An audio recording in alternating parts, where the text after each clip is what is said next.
Flex Loan is an open line of credit, and I can get cash anytime I need it.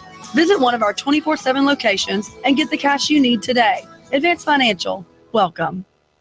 Tired of insurance companies? Tired of doctors that won't spend time with you? Do something different. Leave the sick care model of medicine and come to Dr. Danielle Mitchell, the Chattanooga Sports Institute and Center for Health, where we're interested in long-term health solutions, not the quick fixes. Come see me, Dr. Danielle Mitchell, at the Chattanooga Sports Institute and Center for Health. I'm all about the long-term healthcare solutions and doing what's best. On the web, you can find me at ChattanoogaSportsInstitute.com. That's ChattanoogaSportsInstitute.com. Or call us at 875-1005, 875-1005, or find us on social media, Facebook, Dr. Danielle Mitchell, or the ChattanoogaSportsInstitute.com. Let's go, ya! I'm blowing everything up. We're starting over. I'm doing a new show. I want guys who push it to the middle of the table and go over the top. Take a risk, fail miserably. I'm right, and I'm not wrong, and I'll never back down. Conflict works. Allow it. It's The Herd with Colin Cowherd. Right here and everywhere. Noon Eastern. You give us 12 minutes and 40 seconds, we'll give you Chattanooga and the world. News Talk 1240. Staying wet, cloudy, and foggy out there through the afternoon with more areas of rain pushing through. High 63 to 65. Tonight, a lingering shower, fog, drizzle, lows upper 50s. For Tuesday, more rain, especially for the first half of the day. Highs near 65, gradually drying out by late Wednesday. Come to Trenton for the kickoff of day discount days this Saturday and get gas for only 99 cents a gallon. Also register to win cash prizes, a grocery shopping spree, and more. Day discount day starting this Saturday. And I'm Soar Team 12 Chief Meteorologist Patrick Ford. On AM 1240, Hot News Talk Radio. You give us 12 minutes and 40 seconds, we'll give you Chattanooga and the world. News Talk 1240.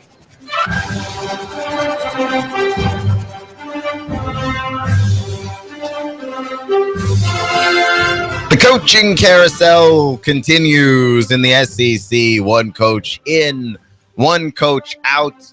None of the ones that you expected going into this weekend. Les Miles found his bottom on a very hot seat.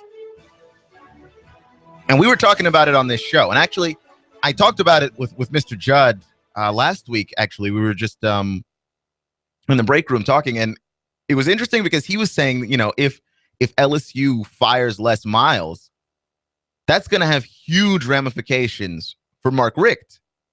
You know, Les Miles has been at LSU for 11 years. He's been a successful coach. So is Mark Richt. He's been there. He's been at Georgia for 15 years. Won a lot of games for Georgia. A lot of games. So he's had some disappointing seasons. I think that Georgia fans are not as happy with him and what he should have accomplished given the talent that he had, for sure. Very disappointed in that. But not grounds to fire him.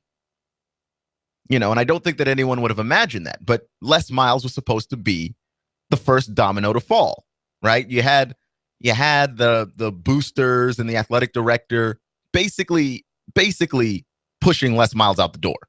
Like, he was dead to rights. His job was going to be over. They were about to fire him. And you know what? Les Miles did Les Miles things. And he still has a job somehow. Don't ask me how.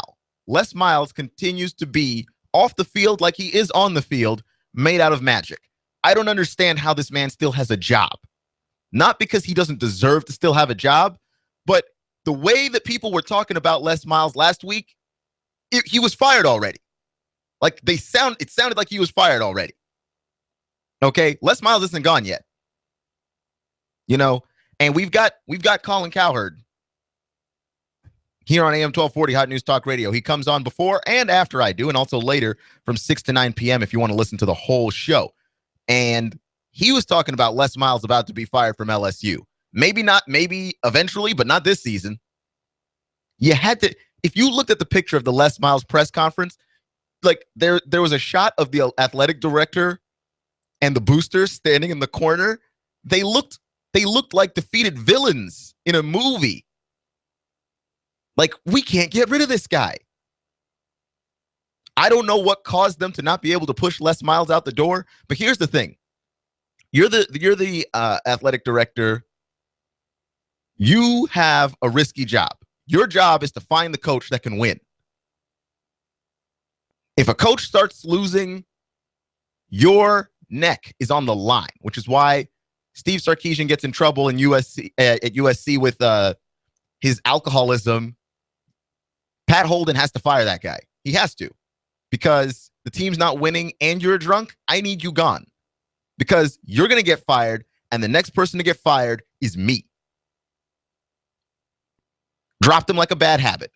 What's happening over at LSU is LSU has underachieved this season by their standards. You have Leonard Fournette, who should be a Heisman candidate, and I think the losses take away from his brilliance that he's been able to accomplish this season. Like, he's had an incredible season. He looks like an NFL pro already, and he can't actually play in the NFL yet. You know, like, why can't you win with this guy? Why can't you win with a Leonard Fournette on your team with a level of talent like that?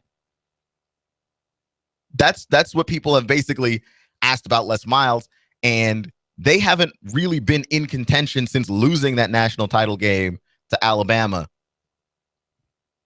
And like, since then, they haven't been in contention. Les Miles has gotten this team to win, though, to look good, to look like a competent team. Like, why are you pushing Les Miles out the door? Why are you so hasty to push him away?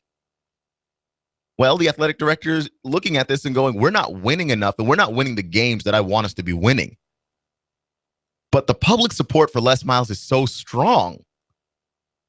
People showed up in mass. There were crying fans. If you fire Les Miles and don't replace him with somebody who wins, you're gone. As the athletic director, you're finished. Better to just stick with Les. Less is more in this case. What you want out of Georgia, to me, is, I'm surprised Mark Richt was the domino to fall there. This is AM 1240 Hot News Talk Radio. You're listening to Clutch with Keon Rose. And I thought Mark Richt would have been fired if Les Miles was fired. Les Miles not being fired should have made Mark Richt safe, in my opinion. It didn't. The discussion, I think the fact that LSU was even open to the discussion of firing Les Miles made Mark Richt's job unsafe, because Mark Richt has won a lot of games at Georgia, just not the games that count. And I think that played into his getting fired. Even this season alone, the back-to-back losses to Alabama and Tennessee really stung. They really stung, especially the Tennessee loss, because when you're up on a team 21-0, you ought to win that game. Mark Richt is about to finish up a 9-3 season. Fired. That is insane. And I don't know who the Bulldogs replace that guy with. Who is better than Mark Richt for that team, for that school? Who do you replace him with? You hear Chip Kelly's name being tossed around, but honestly, I'm really sick of that conversation. Chip Kelly's name is tossed around with every opening. Okay? There's a Pee Wee football team with a job opening, and they've tied Chip Kelly to it somehow. He's tied to every opening. Don't want to hear it. That's annoying talk. I mean, it would be interesting. It's like, if you entertain the idea, then yes. But no, it's probably not going to happen. But yes, it would be cool if it happened. If Georgia got Chip Kelly, that would change a whole lot of things, because the SEC, by and large, as a conference, still a power conference. Yes, Auburn likes to spread you out. Yes, Tennessee is becoming more of a team that'll spread you out. More and more, though, the SEC runs the ball. Still, everywhere. And the successful schools in the SEC run the ball well. They don't spread you out. They don't hit you with 16 million wide receivers. They traditionally run the ball. The successful teams. Look at Bama. Look at LSU. Look at Florida. Historically, you run the ball. And I'm not talking about back in the 80s. I'm talking about recent history. You run the ball. Okay? There's not a wealth of quarterback play in the SEC. Why is the SEC still successful? Because they just beat you up. Chip Kelly would not design a team that just beats you up. I think his Oregon teams were underrated in terms of the strength of those guys, that those defenses weren't just fast, they were strong. But at the same time, Chip Kelly wants to throw the ball. He wants more plays run in less time. His whole thing with logistics is faster, faster, faster, which is what's gotten him to hot water in the NFL, because if you can't find a quarterback that can run at the speed that you want and can complete and convert, you will be very quickly running into 3 and outs. 3 plays and you're off the field. You can run faster, but if you're not running efficiently, then it doesn't matter. He can do that better in college. And I think Georgia would be a really good fit for him. But now that I've entertained the unentertainable question, which is he's not coming to Georgia, right? Like he's not, why would he even leave the NFL? That's a really cushy job. And I'm sure that there's another NFL team that would give him a shot if things don't work out in Philadelphia for him. So yeah, Chip Kelly's been tied to like every job. We got it. He's good. Okay. Thank you. Thank you. Chip Kelly's a really good coach. In other news, water is wet. We don't have to tie the man to every single opening available. Mark Richt, where he goes to next is anybody's guess. He's a really good coach, so he's going to be gone somewhere. Possibly, I don't know, possibly Miami. USC's closed up their job. It's interesting. It's interesting, okay? I don't know what prompted Georgia to make this decision. It seems to have come out of the blue. And why not wait until after the bowl game to do this? Like, what do you get out of firing Mark Richt now unless you have another coach lined up? You've got to have another coach lined up and ready to roll. If you've got another guy who's just ready to rock, yeah, okay, fine. But we haven't heard anything. We haven't heard anything since Richt got fired. Nothing at all. So where's the next guy? And why fire Mark Richt before the bowl game? But again, Mark Richt won a lot of games, just not the ones that counted. And there was a time. And Bill Bender from Sporting News, National College Football writer, joins us every Thursday for Thursdays with Bill.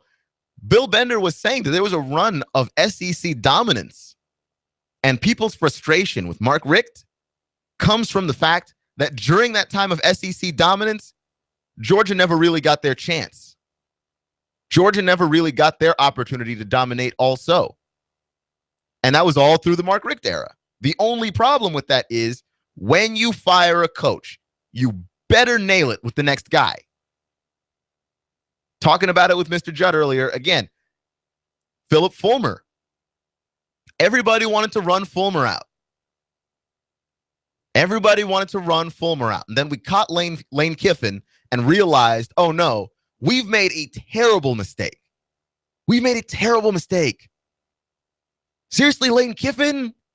What were we thinking? And then you're knocking on Philip Fulmer's door, begging for him to come back. Sorry. Ain't going to happen. Not going to be able to do that for you. You got to appreciate what you've got while you have it. The issue here is that nobody's satisfied with what they have until it's gone.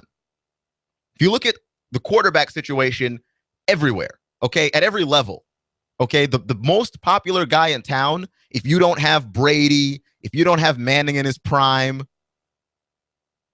the most popular guy in town is the backup. Backup quarterback's always the most popular guy in town. You've got Robert Griffin III. Everybody loves Kirk Cousins. You've got Colin Kaepernick. Everybody loves Blaine Gabbert. The issue here is that there's no backup coach. There's no second guy that's going to come in that everybody wants to see coaching you. If you're not satisfied with the coach that you have, You lose him, and there's a vacuum there. You don't get to replace him with somebody else. Coaches are innovators. This is why you don't change them out quickly. Okay? Can you imagine that? If every company in the world doesn't operate this way, when you have someone who's a CEO, when you have someone who's your head of marketing, you don't just swap them out because you've got a few down years. And if you look at Apple, you've got a good example as to why. Steve Jobs died. That is how that job opening happened. And even then, investors backed off because now we don't know. How's this next guy going to continue to innovate? We have no idea. And in football, because we want everything so now, and it's so, what have you done for me lately? We're willing to fire a guy like Mark Richt, who has 15 years of success, for an unknown. We don't know what our next innovator will look like. But I find it hard to believe that Mark Richt wouldn't have broken through at some point, given his continued success. It's not like he was falling off. Bulldogs are 9-3. That's a good season. Okay? Did they always triumph over Nick Saban like they should have? No, but you know what? Go back and look at the records. Nobody was triumphing over Saban. Seriously? Nobody was beating that guy. Why would you expect that of Mark Richt over anybody else? Doesn't make any sense to me. This is AM 1240 Hot News Talk Radio. You're listening to Clutch with Keon Rose, and I've got a recommendation for you. Do you have someone in your life who's very special to you? You love to show that you care about them, that you love them. Here's a great gift. Woodhouse Day Spa on Warehouse Row. You can get gift cards to show her that you love her. She'll be treated to luxury treatments, skin, muscles, organic treatments like wraps, and of course, a massage. Go to chattanooga.woodhousespas.com to get your gift cards now to show that special someone that you love them. Maybe a Christmas gift or just to say you care. This whole thing here with Georgia and LSU and the power plays between athletic directors and boosters and coaches, it's too Game of Thrones for me, okay? I shouldn't have to worry about that show until April, and I'm here talking about it in early December, late November. It's too much. This is AM 1240 Hot News Talk Radio, Clutch with Keon Rose. We'll continue our discussion on those fine gentlemen, and we'll talk about Patriots, Broncos, and the future of Peyton Manning next. You give us 12 minutes and 40 seconds, we'll give you Chattanooga and the world. News Talk 1240. Celebrate the holidays with cheer and basement bargain prices at One Stop Package in the Sunrise Market Center, Sunny Daisy. The brand new One Stop Package beverage store on Old Dayton Pike, just north of the Thrasher Light, with the best prices in town. Enjoy the lowest prices on beer, wine, liquor, and soft drinks. Hey, mention you heard this ad on Hot News Talk Radio and get 5% off your purchase. That's right. Mention you heard this on the radio and you'll get 5% off. The brand new One Stop Package beverage store in Sunny Daisy. Their prices are always the lowest prices in town. The lowest prices you'll find in the finest of adult beverages. The brand new One Stop Package in South Sunny Daisy at the Sunrise Market, featuring great prices on gas, bread, and milk. The Sunrise Market just across from Charlie's in Sunny Daisy. And remember, always drink responsibly. Get 10% off every case of wine. We live in uncertain times. From extreme weather and natural disasters to civil unrest, don't panic. Be prepared. With protective gear and medical supplies, tactical and camping equipment, long-term food storage and water purification, ammunition and knives, alternative power solutions and lighting, P5 Preparedness has the products and training classes to help you through life's catastrophic events. P5 Preparedness at East Brainerd and Panorama Drive. The Fed raising rates, China's economy in trouble. Don't let headlines derail your long-term financial strategy. I'm Edward Jones financial advisor Patrick Neal. At Edward Jones, we provide the tools for a reasoned, disciplined approach to investing. Stop by my office next to the Target Shopping Center in Hickson, or call me at 423-870-7894. That's Patrick Neal at 870-7894. Edward Jones, Making Sense of Investing. Member SIPC. I'm the type of guy that likes a big breakfast, a couple of eggs, bacon, and some gravy and biscuits. I get that at Wimpy's. I know they have specials at lunch every day. That includes a big meat and 3 menu. At night, I want some good comfort food. Maybe some smoked brisket, pulled barbecue, or ribs. They've got that too. Wimpy's the type of place where you can go in and have a good conversation, catch up what's going on in Saudi Daisy, and have some great food. That's why I go to Wimpy's. You know where it's at, on Dayton Boulevard, right across from City Hall. That's Wimpy's. Give them a call, 423-332-6201. Did you hear me? It's 332-6201. Wimpy's. They're even on Facebook at Wimpy's. I know your mouth is watering just like mine. So let's go to Wimpy's.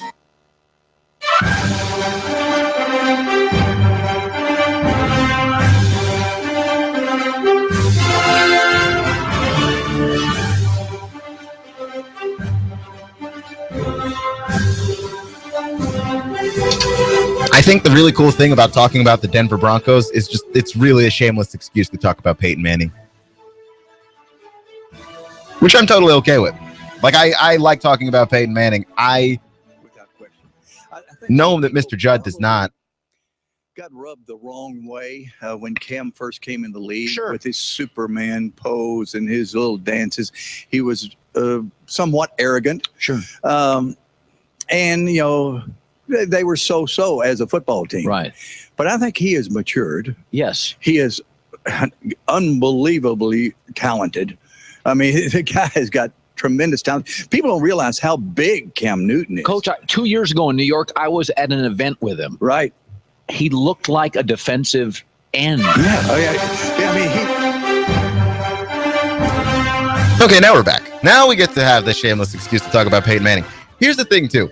My show spot, it's a really popular spot. People want this 1 o'clock to 2 o'clock spot. Colin, you can't have it, man. It's mine. It's already booked. It's taken. You can't have it. We're not talking about Cam. We're talking about Peyton Manning. And you know what? Peyton is in the same position that Kobe finds himself in now, too. Kobe Bryant wrote a poem to address his upcoming retirement, that at the end of this season, Kobe Bryant will be done playing professional basketball after 20 years of doing so. Peyton Manning, roughly the same amount of time. Peyton Manning came in the league in 98, Kobe 96. It was 2 years apart. Kobe came in as an 18-year-old. So, I mean, like, here's the thing. When it comes to Kobe Bryant retiring, Kobe was the last person to know that he was retiring. We all knew it. Were you watching him play? Kobe Bryant looks like an old man playing basketball and not like Kobe Bryant playing basketball. Because Kobe Bryant, at the height of his powers, nearly unstoppable. He took impossible shots all the time. Impossible. Between 2 defenders with the shot clock winding down. Okay? I don't know how he did it. Peyton Manning, at the height of his powers, incredible, dissecting defenses. I'm saying you had one playoff series, one drive up the field, somebody playing for my life on the line, give me Peyton. Just go ahead and give me Peyton Manning.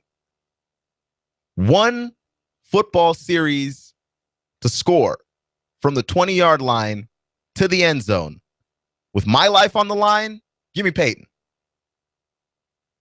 But we're at the point now where Peyton is holding his team back. You know, and I think it's interesting because the parallels between him and Kobe, it's too visceral. It's too real. Kobe also holding his team back. The way that Kobe Bryant plays is from an era long gone.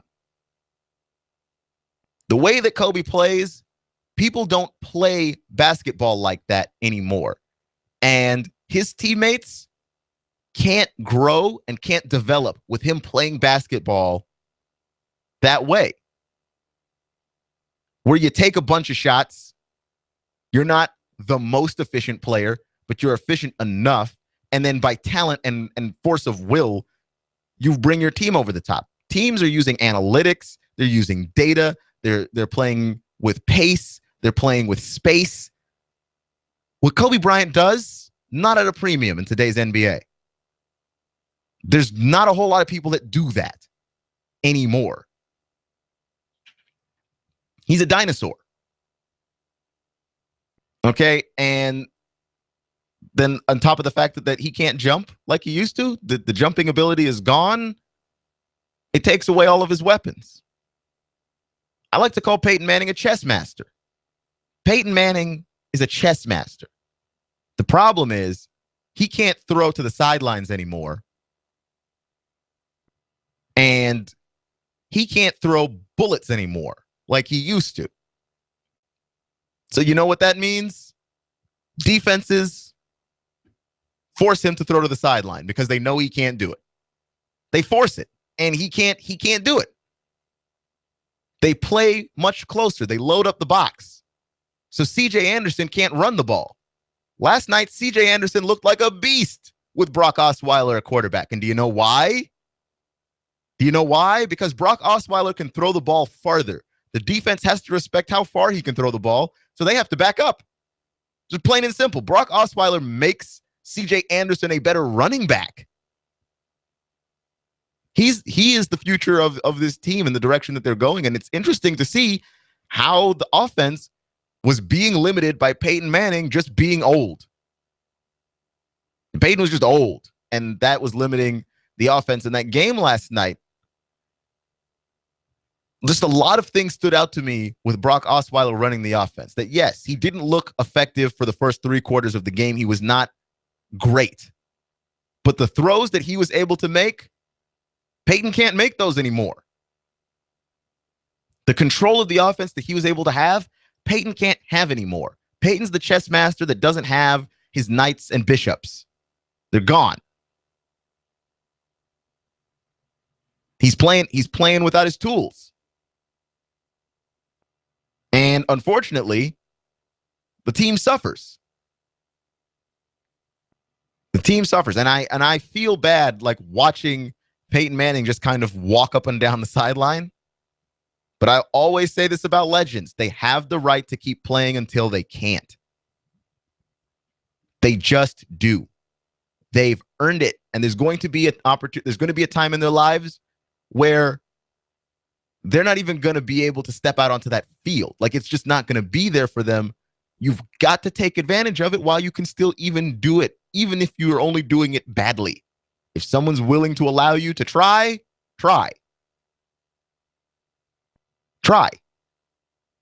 Okay? And Peyton Manning wasn't the nicest guy either.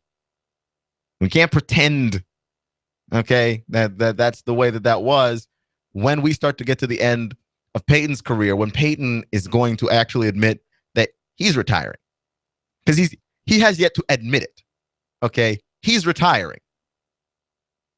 Peyton Manning currently has a messed up neck. He has messed up ribs. He has a messed up quadricep muscle in his leg. And now he has a torn ligament in the bottom of his foot, plantar fasciitis. Okay? There's nothing left. Kobe Bryant said in his poem, his body has nothing left to give. It's good that Kobe came to that realization. Peyton should too. He should. There's nothing left there, man. There's nothing left. Now it's up to him. I'm not going to say he's got to retire, but I will say it's hard to watch. It's hard to watch because we all know where he was at his height. And where he is now, that's rough. And to lose a quarterback in the NFL, because the NFL is in quarterback crisis. If you're listening to Colin Cowherd here on AM 1240 Hot News Talk Radio, he was talking about the SEC not having great quarterbacks. You know what? Nobody does. Nobody has great quarterbacks. There aren't any great quarterbacks anywhere. And the SEC does have one. I think Dak Prescott. That guy, He's pretty good. He's pretty good. The thing is, none of those places in college football, like, sure, okay, you take the Oklahoma guy over Coker, Jake Coker in Alabama, maybe. I don't know if I would. He's not like head and shoulders better. I wouldn't say that at all. Like, look in the Big 12. Look at the Big 12, the place where they throw the ball the most probably, and tell me in that conference if there's a wealth of quarterbacks there. Because I'll tell you one thing. I don't know if Trayvon Boykin is an NFL quarterback or not. That could just be system. I don't know if Jarrett Stidham can be a good quarterback or not. That might just be system. Same thing for Rudolph at Oklahoma State. Because remember, Brandon Weeden came out of that same Oklahoma State system, and it wasn't pretty. It just wasn't pretty. I don't know if any of those guys can be called great quarterbacks. To say that the SEC is lacking great quarterbacks and ignore the rest of the fact that everywhere is lacking great quarterbacks, college football play is so much more simple than the NFL. Nobody has great quarterbacks anymore. And in Peyton Manning leaving the NFL, he is one more great quarterback that we're not going to have in the league. There are people that we think can be pretty good. Marcus Mariota in Tennessee, Blake Bortles in Jacksonville. You know, and then you've got some guys that are in the league in the middle of their careers. Flacco, Ryan. But by and large, there aren't great quarterbacks anywhere. At any level. It's ridiculous to stand there and say that the SEC doesn't have great quarterbacks. Everywhere is missing quarterbacks. Every conference. Okay, just because Ohio State has 3 doesn't mean that they're just all over the place. There's Notre Dame has 1. Oklahoma probably has 1. Stanford has 1. That's it. Florida State with Goldson. That's it. Those are the quarterbacks to me that are great or could be great. And I think Dak Prescott could be a really good pro. That's it. There aren't great quarterbacks anywhere. And we lose Peyton Manning in the NFL. We're losing another one at that level in a sport where we don't know who's good or who's not. Like for 3 quarters, Brock Osweiler looked for all the world like he belonged back on the bench. You've been listening to Clutch with Keon Rose on AM 1240 Hot News Talk Radio. I'll see you in 23 hours.